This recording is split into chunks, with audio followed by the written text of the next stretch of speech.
Hello வணக்கம். இது உங்கள் சிவி. ஸோ எல்லாருமே எப்படி இருக்கீங்க? இப்போ பார்த்தீங்கன்னா நடு இரவில் வந்து ஒரு சில விஷயங்கள் பேசுகிறாங்க. அதாவது காலையில் சாண்ட்ரா பார்த்தீங்கன்னா நம்ம திவாகர் வந்து கோவப்பட்டு ஒரு சில விஷயங்கள் பேசியிருப்பார். அதுக்கப்புறம் வந்து இந்த கேம் எனக்கு செட் ஆகலை அப்படின்னு சொல்லிட்டு தலைப்பாக அந்த இதெல்லாம் தூக்கி போட்டு போயிருப்பார். இப்போ சாண்ட்ரா பிடிச்சி இதுக்கு மேலே நீங்கள் பண்ணிங்கன்னா நான் கண்டிப்பாக ஜெயிலில் போட்டுருவேன்னு சொல்லிட்டு ஒரு விஷயம் சொல்லியிருப்பாங்க. அவர் சைலண்ட் ஆகிருப்பார். அப்படியே சைலண்டாக தான் போச்சு. இப்போ இவங்களுக்கு என்ன ஒரு டவுட்னா, இப்போ கேட்குறாங்க தர்பீஸ்க்கு இது நம்ம திவாகர்கிட்டையும் வியானா வந்திருக்காங்க. வியானா கிட்டே கேட்குறாங்க, அவன் வந்து சைலண்ட்டாக வச்சு சைலண்டாக தான் போச்சு, திரும்ப இந்த பிரச்சனை எப்படி வெடிச்சது அப்படின்னும் போது அப்போ தான் உண்மையை சொல்கிறாங்க.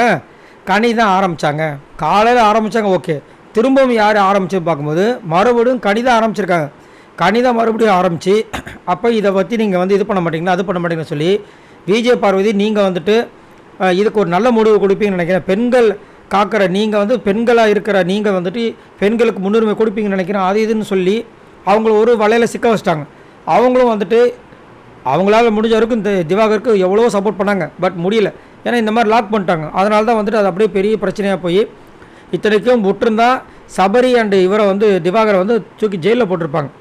இப்போது அதை வந்து சாண்ட்ரா வந்து கேட்குறாங்க யார் பண்ணதுன்னு போது வியானாவும் திவாகர் சொல்லிடுறாரு கனி தான் பண்ணாங்க, கனி வேணுட்டுமே இந்த விஷயத்த பண்ணிவிட்டு அது கடைசியில் அது வந்து அவங்களுக்கே ஒரு பெரிய ஆப்பா போச்சு. ஏன்னா கனிக்கும் திவாகருக்கும் செம்மையாக முட்டிக்கிச்சு, கோழி முட்டி அது இதுன்னு சொல்லிட்டு போட்டு திட்டாரு. ஒரு கட்டத்துக்கு மேலே அவங்களால தாங்க முடியாமல் அழுக ஆரம்பிச்சிட்டாங்க. சரிங்களா?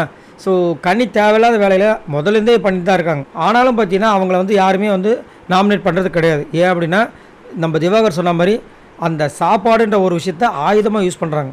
அதனால தான் இப்போ வெளியே எடுத்த உடனே பார்த்தீங்கன்னா ஒன்றுமே இல்லாமல் இருக்காங்க. நல்லா நோட் பண்ணி பாருங்கள். இதுக்கப்புறமா ஒரு 2 வாரம் தாக்கு பிடிச்சாங்கன்னாவே ரொம்ப கஷ்டம், சப்போஸ் கிச்சனில் இல்லாமல் போயிட்டா.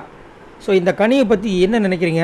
திவாகர் இன்றைக்கி அவ்வளோ பொங்கின விஷயங்களுக்கு முக்கிய காரணம் வந்துட்டு ஒரு பக்கம் இன்னொருத்தவங்க இருந்தாலும் அந்த சண்டையை வேணுட்டுமே திரும்ப வந்துட்டு பெருசாக்கணும்னு சொல்லிட்டு கனி பண்ணதுனால தான் பெரிய பிரச்சனை வந்துச்சு. இதை பற்றி உங்களோட கருத்துக்கள் என்னென்னு சொல்லுங்கள். பாய் நண்பர்கள்.